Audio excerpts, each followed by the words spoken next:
Kaibigan, kumusta? Ano problema mo? Naglilinis ako ng kalalo. Wala, kumusta? Videoin mo nga to. Shoutout pre, ang shoutout. Hindi ka naman kasi pumunta ng birthday ko eh. Oo nga, ito.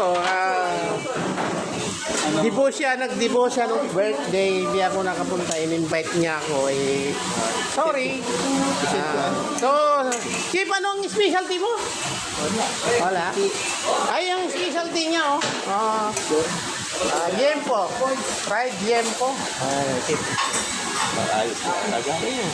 Ang daming tao doon, ang daming silang tao. Hindi rin mamunta. Ito guys, nag-birthday siya. I-invite ako ito. Nakita mo yung post ko? Nakita mo yung post ko? Hindi pa nga eh. Dirty na dirty. Ikaw lang hindi na dirty eh. Paano na kami dirty na? Wala rin Ayan naman. guys, ano yan, nagdibo po yan siya guys. Ito na yung nagdibo. Ito itong chip namin. Chip 3. Yan na po ang chip 3 namin. Yan guys, ang aming kusinero na nag-birthday, 50 years old. Pero sinasabi lang namin na dibu. Yan guys. Yan ang kusinero namin sa ibang outlet. Yan, mabait po siya. Yan. Happy birthday, Johnny.